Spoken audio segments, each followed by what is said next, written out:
Good morning. Good morning. How is everyone this morning? Glad you're all here, especially if this is the first time you've been to Garden Church. My name is Bryan, and it's my privilege to kind of share God's Word with you this morning.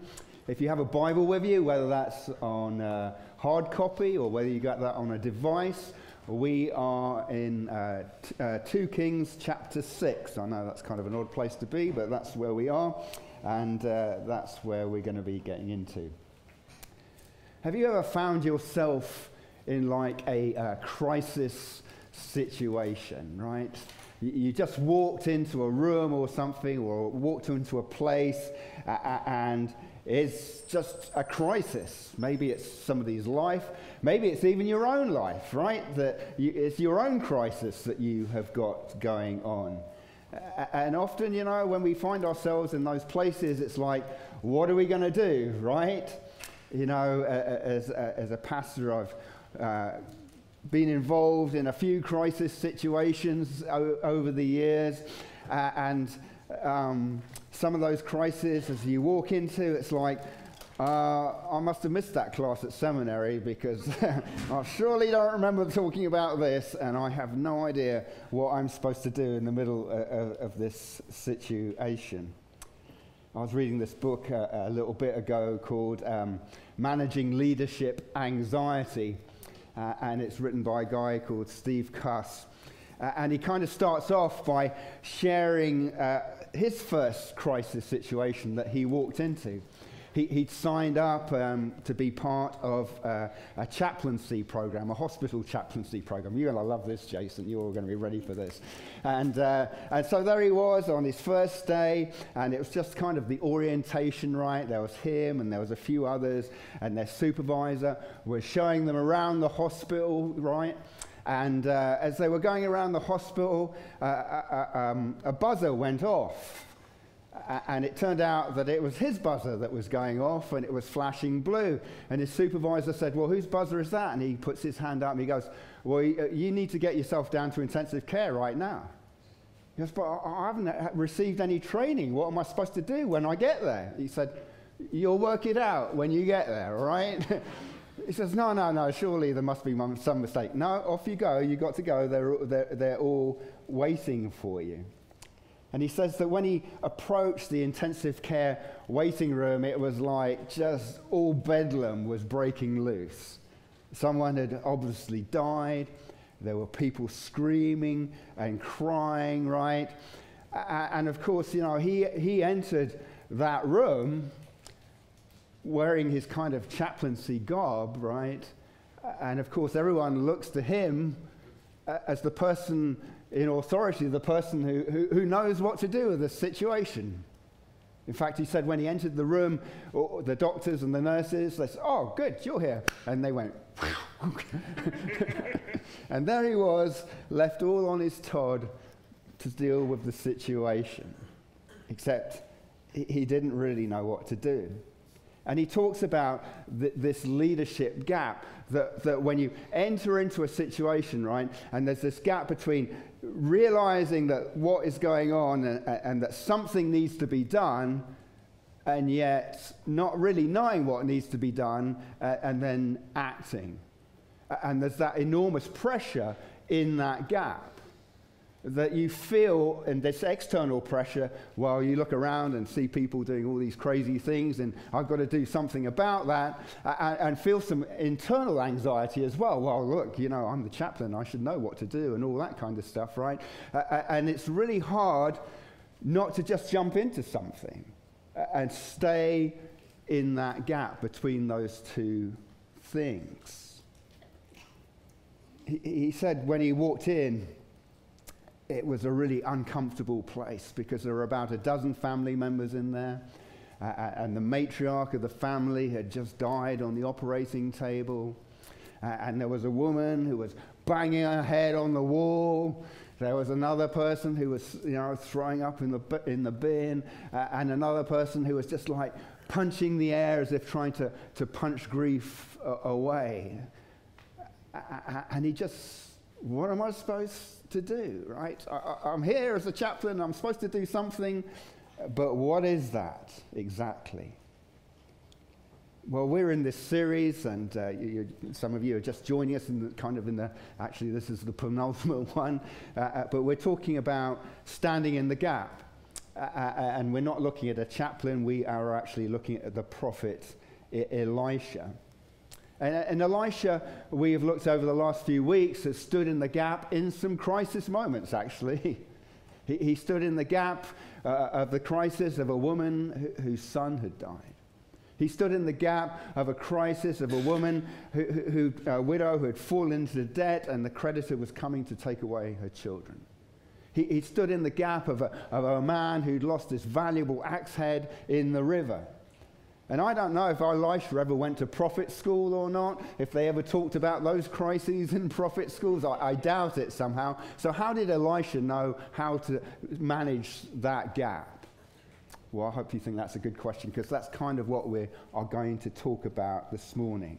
I think Faith is going to come up here. It's going to read 2 Kings, chapter 6, 24 through verse 7-2. Afterward, Ben-Hadad, king of Syria, mustered his entire army and went up and besieged Samaria. And there was a great famine in Samaria as they besieged it, until a donkey's head was sold for 80 shekels of silver, and the fourth part of a cob of dove's dung for 5 shekels of silver. Now, as the king of Israel was passing by on the wall, a woman cried out to him, saying, "Help, my lord, O king." And he said, "If the Lord will not help you, how shall I help you? From the threshing floor or from the winepress?" And the king asked her, "What is your trouble?" She answered him, "This woman said to me, 'Give your son, that we may eat him today, and we will eat my son tomorrow.' So we boiled my son and ate him, and on the next day I said to her, 'Give your son, that we may eat him.' But she had hidden her son. When the king heard the words of the woman, he tore his clothes. Now he was passing by on the wall, and the people looked, and behold, he had sackcloth beneath on his body, and he said, 'My God, do so to me and more also, if the head of Elisha, the son of Shaphat, remains on his shoulders today.' Elisha was sitting in his house, and the elders were sitting with him. Now the king had dispatched a man from his presence, but before the messenger arrived, Elisha said to the elders, 'Do you see how this murderer has sent to take off my head? Look, when the messenger comes, shut the door and hold the door fast against him. Is not the sound of his master's feet behind him?' And while he was still speaking with them, the messenger came down to him and said, 'This trouble is from the Lord. Why should I wait for the Lord any longer?'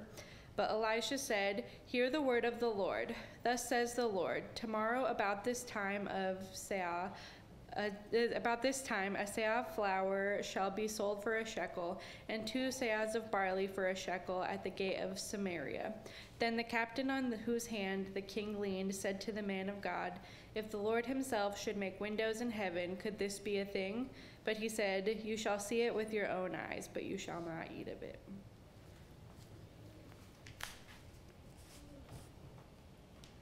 Probably should have given a little warning before we read that passage. It's probably the most slightly difficult passage, but there we go. Let's crack on anyway, shall we? You know, you don't have to have been alive for terribly long, right, to have been through a crisis or two. I mean, just go back a few years, even to 2008, 10. You know, we had the financial crisis and, big recession, and people lost homes and jobs.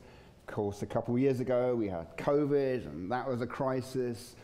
And that produced other crises, right? The supply chain crisis and education crisis, mental health crisis. And now we have inflation crisis and energy crisis. And, if we look around, just round outside in our city, we have a homeless crisis, we have drug and alcohol crisis, we have a mental health crisis, we have a law and order crisis. There are crises everywhere. And on top of that, we have political crisis and climate crisis and just an awful lot of crises today, right? In fact, everything seems to be a crisis. In fact, we suffer from crisis overload, I think, right? And when you start calling everything a crisis, what happens is we start thinking, well, really maybe nothing's a crisis, or we just get tired of hearing the word and just ignore the whole thing. When does an issue become a crisis? I read this good illustration that an issue is when a pilot realizes the plane's undercarriage has a problem after takeoff, but there is still hours of flying time in which the problem can be sorted. A crisis is when the pilot realizes there's a problem when she starts the descent and people's safety is in jeopardy. So think of that film, Sully, if you've ever seen that, right? And he's taken off and a bird strike and he's got 2 minutes to decide what to do and he ends up ditching it into the Hudson River. A crisis is when there's limited time, when there's limited resources, and when people's lives are in danger. So going to a coffee shop and finding out that they are out of your favorite flavor of coffee is actually not a crisis. I know it might seem like it, but it's not. Going to a restaurant and not being able to get the table that you want is not a crisis. The other day, actually, a few weeks ago, Leslie and I were out at a restaurant and we watched this couple and it was like Goldilocks, right? I mean, she tried like 5 different tables sitting at until she was satisfied. It's like, just pick one and sit there. They're all like the same, really, you know. It was Winston Churchill who said, "Never let a good crisis go to waste." And I think what he meant by that was that, you know, when there is a crisis, you can use that crisis to kind of advance your own agenda, right? That you can use it as a vehicle to advance an agenda. And I think that's really why there are so many things called crises today, because people see that as an opportunity to advance an agenda. Last week we talked about Elisha dealing with a little crisis. His servant looked out the window and half the Syrian army was surrounding his house. Elisha prayed, you know, that his servant would see that actually God's army was far bigger than the force that was surrounding his house. And then he kind of prayed that the troops would be blinded. He led them to Samaria, prayed that their eyes would be opened again, and he fed them and then sent them back off to Syria. And maybe he thought, you know, by feeding them and giving them kindness, that would stop the Syrians from attacking anymore. Well, it seems like that plan didn't work out quite so well, did it? Because the situation in Samaria is dire. Just imagine if Portland was surrounded by this massive army, right? And nothing could come in and nothing could go out. How long would we last before we ran out of food, before you couldn't wring another drop of latte out of anywhere, and you couldn't find another crumb of avocado toast anywhere, and we'd be absolutely on our knees, wouldn't we? And that's kind of the situation in Samaria. They're dying of hunger. Their choice is to die of hunger in the city or surrender to the Syrians, who will do who knows what to them. And where is God in the midst of a crisis? That's really the question, isn't it? Where is God? And how do you think God views crises? When a crisis happens, do you think God throws up his hands? Oh my goodness, I never saw that coming. What am I going to do now? I don't know if I've got the time or the resources or any of that. He doesn't do that, does he? And so that should give us a hint that if we're going to stand in the gap in the midst of a crisis, we probably want to align ourselves with God. And when we're faced with that gap between not knowing what to do, right, and going, ugh, and then actually being directed to do something about it, we should be able to just rest with God. But of course, that is really very hard thing to do. And I think in this passage we see kind of 4 ways that we can act. And the first is that we can act instinctively. Just not going to spend too long on the details here because we read it and the famine is severe, isn't it? And you can't get any proper food. A donkey's head, I don't know. I haven't seen that on the menu at McDonald's at all, but I'm suspecting it's not great, right? But it was fetching a vast amount of money. And likewise, bird poop, exorbitant amount of money for that as well. But if you're hungry enough, you're going to eat anything, right? Just to survive. That's the instincts that we have. Pastorally speaking, never really dealt with a situation like that.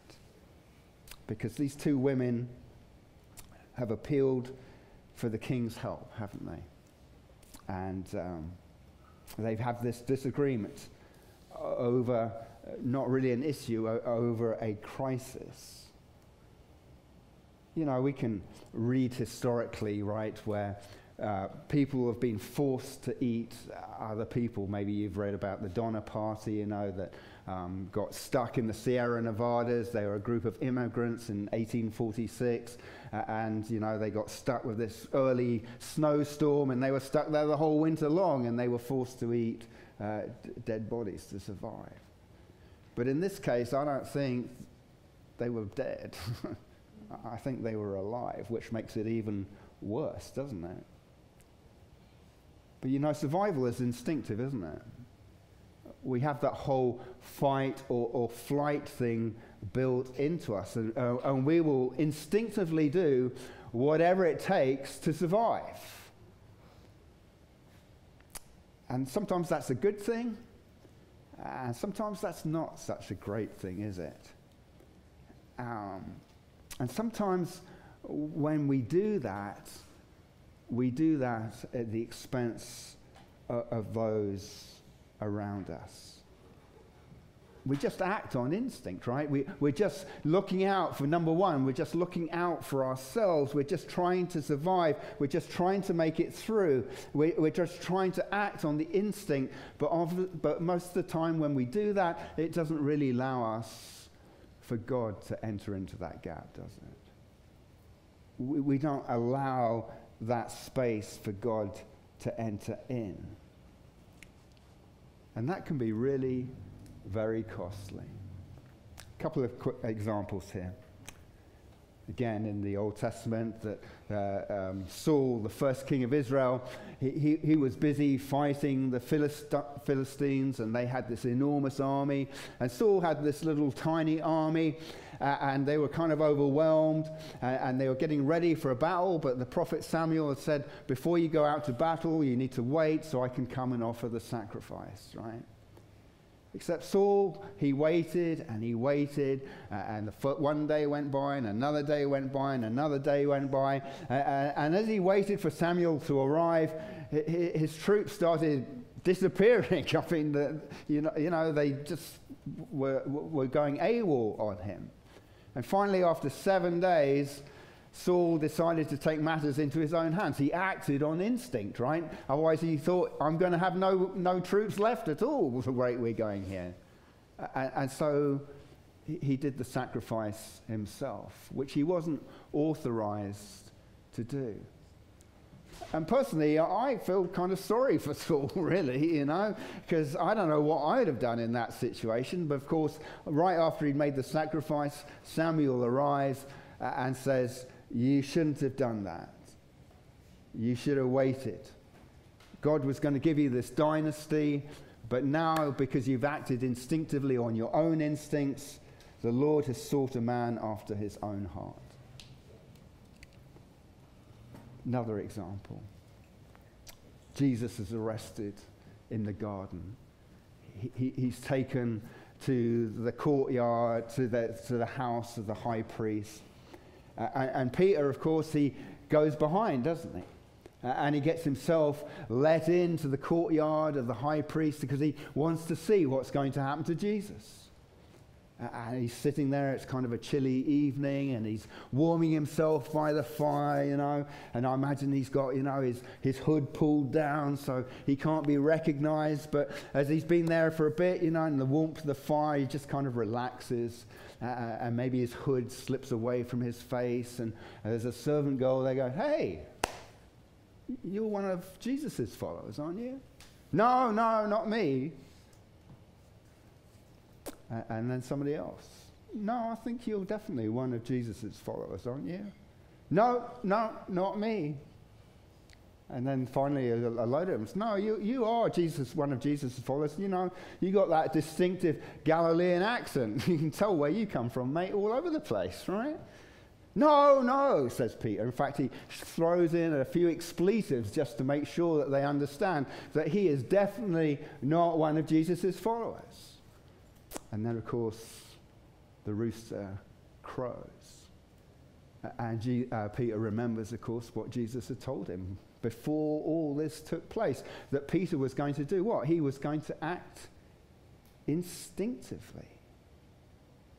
That's what Peter did.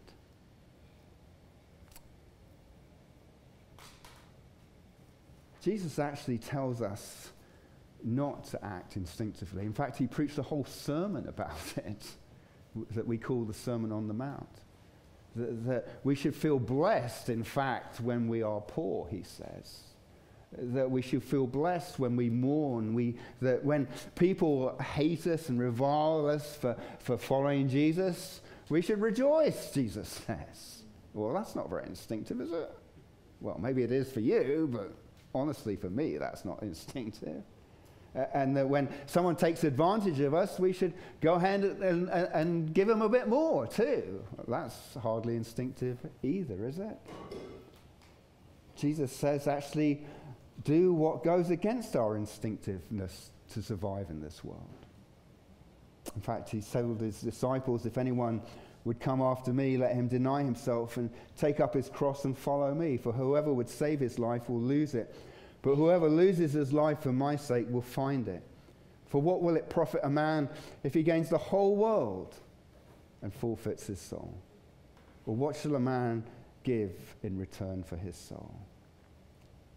So standing in the gap requires a different kind of instinctiveness. Secondly is impotence.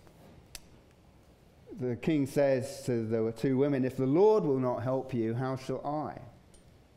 And he asks them to tell them what their disagreement is, right? And they tell the king what their disagreement is. And he tears his clothing, and it shows like he's got sackcloth underneath. And then he immediately calls for Elisha's head and moves on quickly. Around 1000 AD, there was another king, and his name was Canute. In fact, he generated a saying like, "Who do you think you are, King Canute?"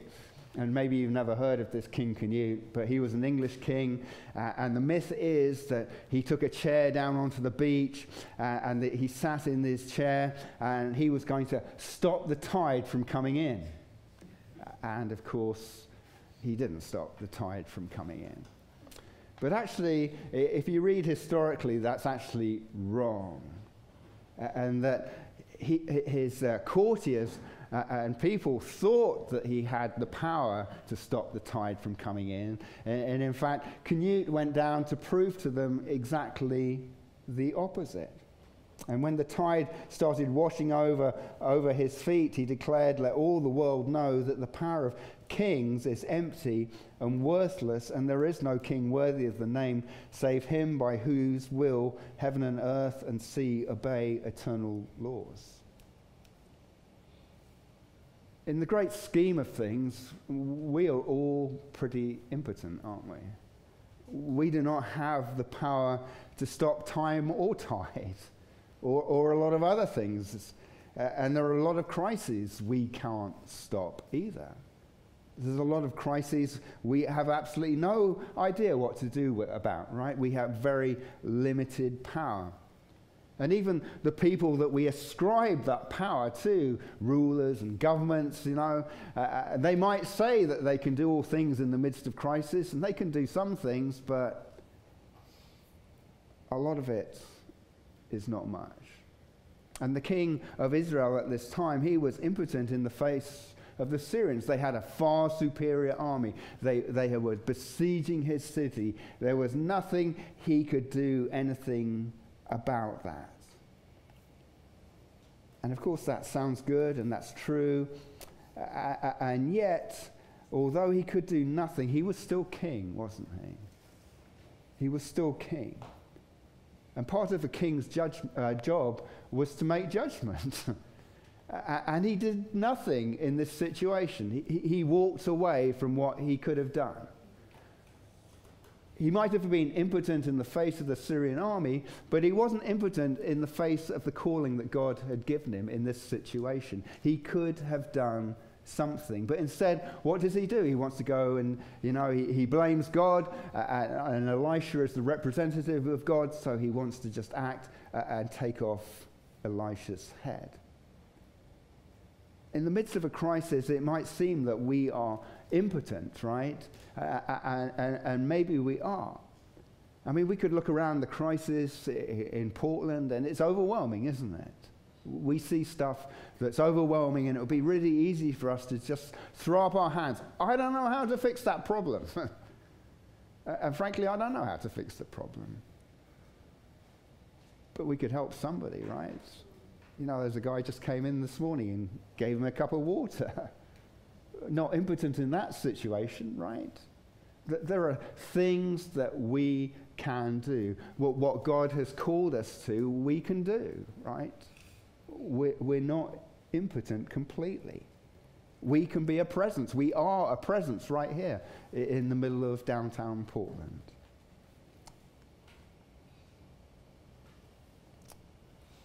Jesus was brought before Pontius Pilate. Pilate was there. He was the Roman procurator. It was his job to issue justice. It was his job to judge rightly. And I know he tried to get Jesus released, didn't he? And he tried to offer a choice between Jesus and Barabbas. And at the end, right, he saw that he was gaining nothing, but rather the riot was beginning, and he took water and washed his hands before the crowd, saying, I'm innocent of this man's blood, see to it yourselves. And that sounds really good, right? You could say that he was impotent in the face of all that, but it was his job. He couldn't just wash his hands of it all. He didn't do what he was supposed to do. He knew what was right, and yet he didn't do any of it. When we stand in the gap in the middle of a crisis, maybe we can't fix the whole thing. Probably can't. But we can do whatever it is that God has called us to do in that time and place. Thirdly, we could act incredulous. The king dispatches a captain to go and take Elisha's head off, right? We just read all that, and Elisha holds the door, but the king is right behind him, and they come in, and he says to Elisha, this trouble is from the Lord. Why should I wait for the Lord any longer? You see, the king's not willing to stand in that gap, is he? It's like, I'm not waiting anymore. This gap has been too long. But Elisha tells him, by this time tomorrow, you'll be able to get flour and food and not a donkey's head and bird poop, but good food, right? And it's going to be really cheap. It's going to be back down to normal prices. And the captain is incredulous. He says, if the Lord himself should make a window in heaven, could this thing happen? And Elisha said, yeah, it's going to happen, and you're going to see it, but you are not going to taste it.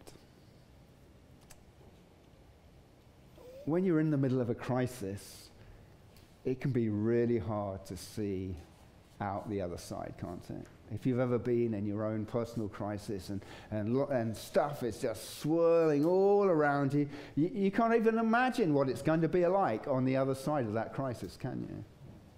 And good-meaning people come along and say, Bryan, it's going to be all right. It'll be all right. God's with you. And say all the right things, right? And you want to believe them, but you're just kind of incredulous that you're ever going to get there yourself. Yeah, maybe someone else got through their crisis, but me, I'm never going to get out of my crisis. I'm never going to get out. I'm always going to be stuck here in the middle of this crisis. I don't know. As a pastor, I've done it myself. I've said those words to people going through crises, right? It's all right. God is with you. And this is not the end of the story. And I've seen that look in people's eyes. Yeah, right. I get it. But it's not just Churchill who didn't waste a good crisis. God doesn't waste a good crisis either. In fact, God uses crises in our lives. In fact, when we follow Jesus Christ, we're going to end up in a crisis. I mean, just the idea of following Christ is going to lead us into a crisis. Maybe some of you have done Henry Blackaby's study, Experiencing God. And in that study, he talks about how God calls us, right? He wants us to move with him, and that leads us into a crisis. Because are we going to step out and follow him? Just think of like Abram, right? There he was. He was all happy in his town. He had his family and everything. And God calls him to follow him. And he doesn't even tell Abram where he's going. It's just, I will take you to a land that I will show you. Just come on, Abram.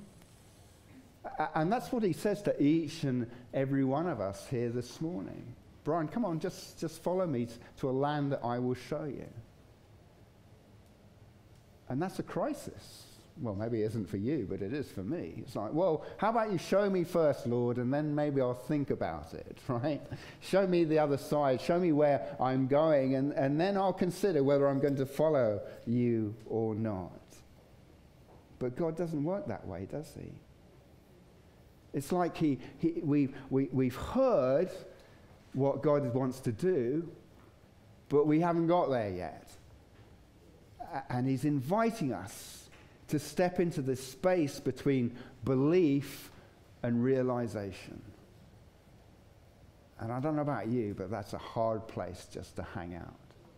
That space between belief and realization. Before Jesus went to the cross, he told his disciples what was going to happen, didn't he? We're going to go to Jerusalem. They're not going to like it, the Jewish authorities. I'm going to get betrayed. I'm going to be condemned to death. I'm going to be flogged. I'm going to be crucified. I'm going to die and be buried. But 3 days later, I'm going to rise again. Yeah, Jesus. Yeah, of course you are. All right, let's go. And then it happens, right? And the disciples are left in this gap for 3 days, where Jesus has died and he's been buried, but they haven't seen him resurrected yet. And some women go to the tomb.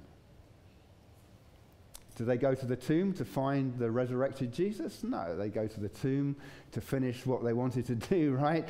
Before they're interrupted, to prepare his body for burial. And when they get to the tomb, they find the stone, the door rolled away, and the tomb is empty. Another crisis. No body. Where's his body? And then there's an angel's there, and they remind the women of what Jesus had told them. And the women, of course, they rush back to tell the other disciples. And Luke tells us that it was Mary Magdalene and Joanna and Mary, the mother of James, and the other women with them who told these things to the apostles. And the apostles absolutely believed them, right? No. But these words seemed to them an idle tale, and they did not believe them. They were incredulous, right? They were incredulous.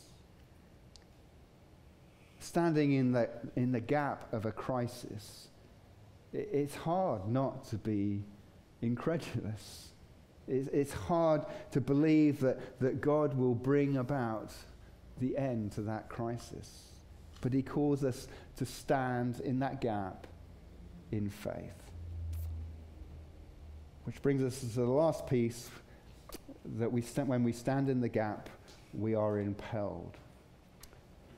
So the story which we didn't read the end of, there are these 4 lepers, and they are actually stuck outside the city gate of Samaria because they're lepers, so they won't be allowed in to Samaria. And so they're really in a crisis situation, right?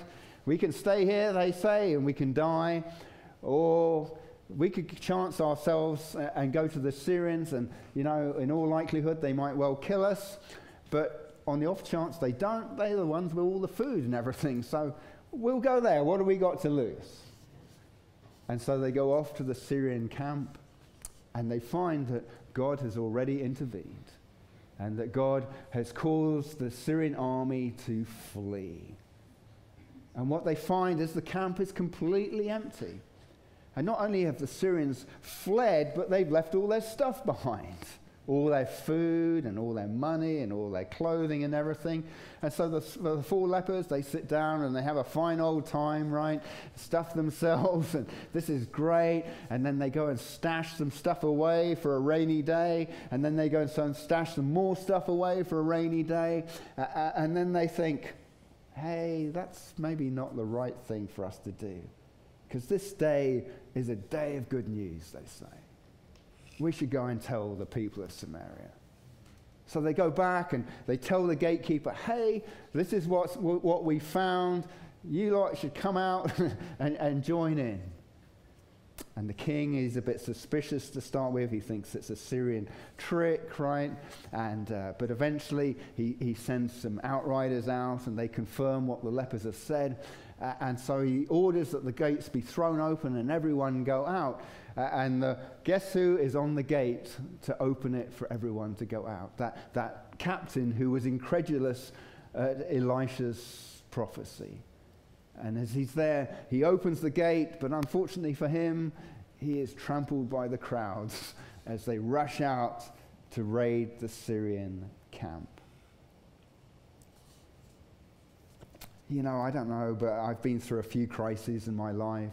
External crisis, internal crisis. But the biggest crisis I ever went through when I realized I was separated from God. When I realized that I looked at my life and I was outside of God's kingdom. In fact, I was stuck inside my own little city, if you like, under siege by everything around me, and could see no way out. But fortunately for me, someone came and told me about what could be found outside if I would open up the doors and come out of my little city, out of my protective barriers, and ask Jesus to come into my life. Ask Jesus to forgive me. Ask Jesus to feed me. And guess what? That's what Jesus did. That's what Jesus does. And Jesus has been feeding me ever since. And it's been wonderful. But it's not good enough, is it, for me just to sit out there and be fed by Jesus and go, oh, this is great. And it is great, right? Because pretty soon I realized that, hey, I think I want to invite some other people to come and join in this too. Because I know some other people who are in that city under siege like myself, right? And I want them to come and be fed as well. And that really impels us, doesn't it? If we know if we've tasted and seen that the Lord is good, it impels us to go and invite other people to come and see too. To come out and enjoy the banquet that we have been given. You know, we might not have the solution to all crises in this world, right? I don't know how to solve some of the crises around here, but I do know what is at the heart of every crisis, and that is sin. And I do know what the solution to sin is Jesus Christ. And I know where he can be found. And that should impel me and us as a church to go and invite people to come and taste the Lord and see that he is good. Now, we can't force people to come out, right? I know, when you're a new Christian, sometimes you go like, oh, just kick their door in and they'll drag them out, right? And you can't do that. And some people don't want to open their door. Some people don't even realize the crisis situation that they're in right now. And that's understandable. But at the end of the day, we're all going to face that same crisis situation because we're all going to come to the point of death. Now, it might seem like a long way off, right, for many of you, right? You've got many, many years of life in front of you, except none of us knows exactly how long we have. But at some point, we will all come to our greatest crisis. And then only one thing will matter. Only one thing will matter. Who we've decided to believe in the gap between our birth and death. Only that will matter. And that should impel us to go out and share the good news of Jesus Christ. The Apostle Paul, he said, "For I preach the gospel, and that gives me no grounds for boasting. For necessity is laid upon me. Woe to me if I do not preach the gospel." So standing in the gap of our time and space is not only just knowing about the riches that lie outside, but impelling us to go out and sharing that with those around us.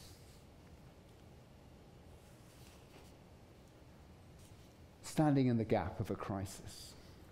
Maybe some of you are in that gap this very morning. Maybe it's internal, maybe it's external. And the question is, what are we going to do, right? What are we going to rely on? Are we going to do what's instinctive to us? Or are we going to look outside and see what's actually not instinctive to us, but what the Lord wants us to do? Are we going to be just incredulous about the promise that God has given us, or are we going to receive it in faith?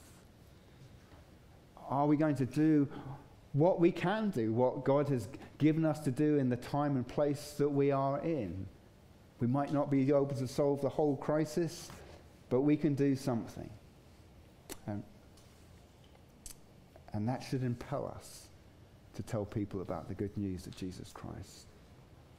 Daniel and Jason are going to come up here and we're going to sing another song. During this song, there are the elements of communion, the juice and the bread are on that table over there. So I just invite you during this next song to go and grab a cup and a piece of bread and then bring it back to your chairs and just wait, and we will share communion together after the song.